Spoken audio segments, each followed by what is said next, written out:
you're 57 years old with $3 million in savings and you want to retire at 58, but as you start planning, you realize that the $3 million you've got saved might not actually be enough. So you want to figure out, what is it going to take to make work optional at 58 years old? In today's video, I'm going to share with you a real life story about how moving in retirement might actually be able to save your retirement goals. And we're going to go through everything that you should be considering so that you can retire early. If you're new here, I'm Jonathan Rankin, the founder and CEO of Theorem Wealth. We're a retirement planning focused firm that helps clients across the country plan and execute their retirement goals. And I've been doing that for going on 20 years now. So make sure you hit the subscribe button, because every Monday and Friday, we put out a new retirement video on specific topics to help you as you achieve your retirement goals. And every single Wednesday, we're going to go through a case study just like this around different retirement stories so that you can help visualize what retirement might look like for you if that story fits you. Now, for the couple in today's case study, they felt like they've sacrificed a lot over the course of their career. See, they prioritized savings over other things in their life, whether it was new cars or trips. They made sure that they wanted to hit their goal of $3 million in savings because that was a number they had in the back of their mind that made them feel confident that they could retire. The problem is that they recently hit that mark and they realized that retirement might not be feasible even though they hit their mark. Now, this left them feeling demoralized and stuck and just regretting a whole lot of what they've done over the course of their career. So this is Mike and Jennifer. They're high school sweethearts who are 57 and they've been together for 42 years. From day one, they've had this goal once they started their careers that they wanted to hit $3 million in savings because that was the number that they felt comfortable being able to retire off of if they included their Social Security. So they finally hit that number after decades of savings. They've got $750,000 in brokerage accounts and the rest in traditional 401ks. And they feel like they should be able to retire at 58 years old. But when we started to actually go through the planning process and explore their expenses, they realized that they had their $39,000 mortgage and they were living off of $165,000, and they started to feel like maybe they might not have enough to actually retire. So the first thing that they want to know is retirement possible? They finally hit their number, but they want to know, is this going to be enough to actually sustain them for the next 30 to 40 years in retirement? They also want to know, if it's not possible, what do they have to do to actually stop working? Before we jump into answering their questions, if you want to know exactly how much you need to retire, then go into the description below and click the link to fill out a quick quiz so that you can get a personalized analysis of what your retirement looks like. So let's dive in and see if Mike and Jennifer can actually retire at 58 years old.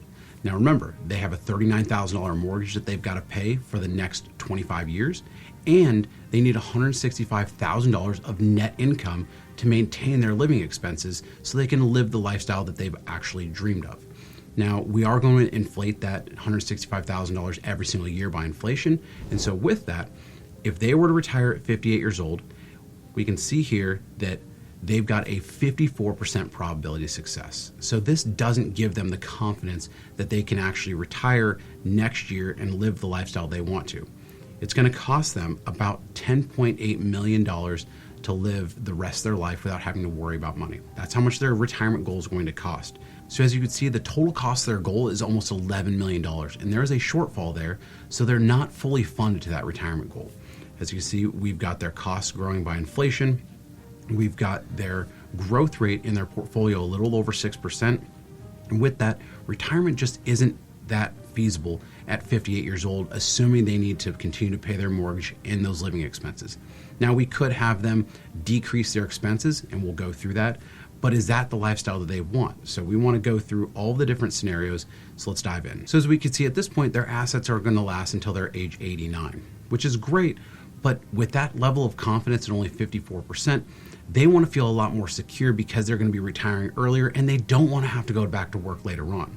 So when we look at what is the most that they can spend if they decide to retire at 58, will be $146,000, which would mean that their living expenses would have to go down from the $165,000 that they were living off of because they still have that mortgage that they've got to continue paying.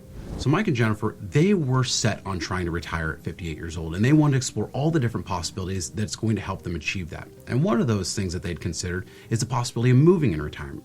You see, Mike and Jennifer lived in my hometown of Sacramento, California, and they thought about, what if we moved to Florida where there's zero state income tax? How would that impact our ability to actually retire? And so just by moving into a tax-free state, their probability of success went from 54% to 64% just because they reduced their state income tax. Now, one of the things that they had thought about is right now they own their home. It's valued at $1.4 million and they've got a mortgage on it. But they thought, what if we downsized when we actually moved? And instead of buying something that's the exact same value and taking out another mortgage, what if we just use the proceeds of our home and we actually paid cash for something so that we didn't have that mortgage anymore?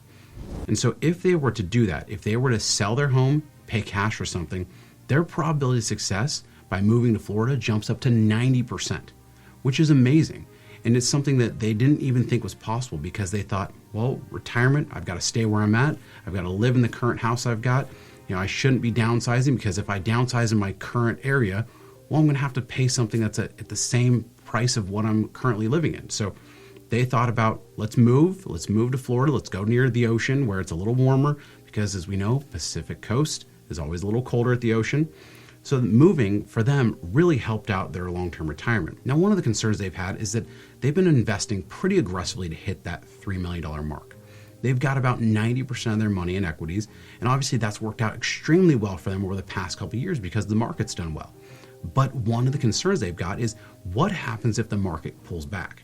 And so we wanted to show them, well, let's assume you don't move and the market pulled back and you experience a 20% bear market just the year you retire. So next year you retire and it's the same year where the market goes down by 20%. So once again, this isn't the 2008 correction. This isn't even the COVID crash that we saw or even the dot-com bubble. This is just your run-of-the-mill bear market of 20%. So if that happens, they've got a 7% probability of success, and the most that they can spend if they stay in their current home and retired would be not $165,000, but it would be $122,000. So a massive change to their retirement lifestyle.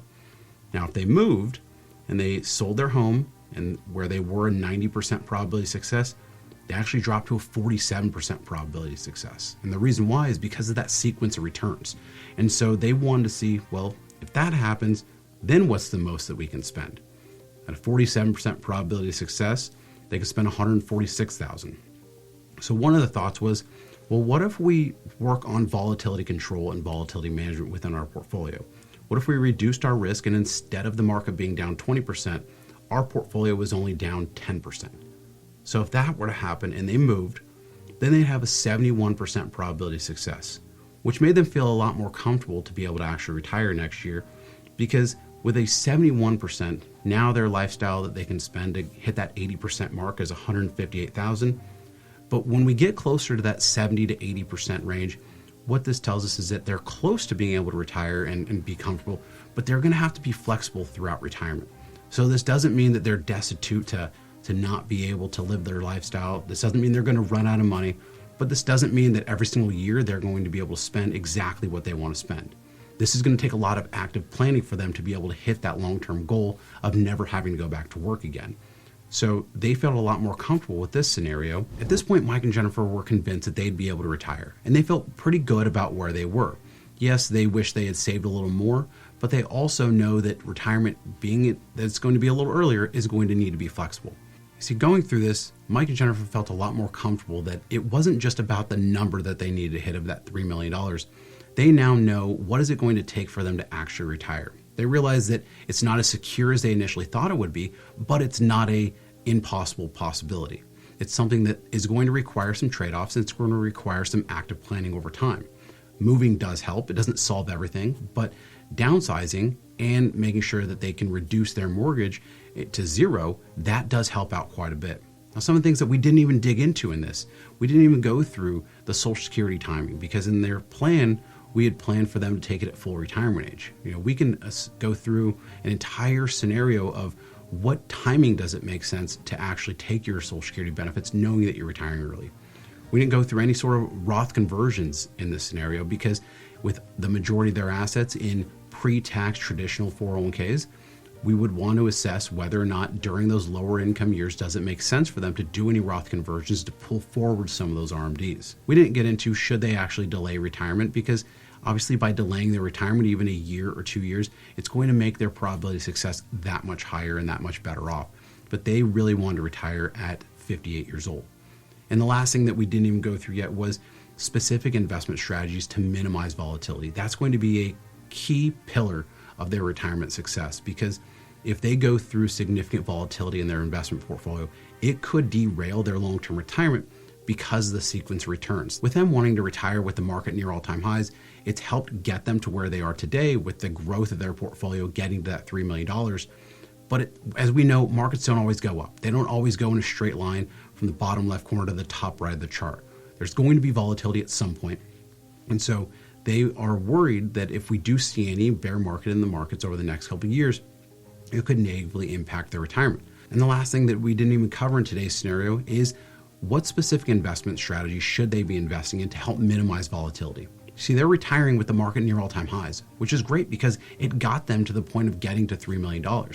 But what got them here isn't going to get them to where they want to go, because having 90% in stocks, we know as we go through volatile markets over time, they're going to experience that downside volatility as well. And as we've seen with sequence of returns, it's very important to minimize that volatility, especially early on in retirement.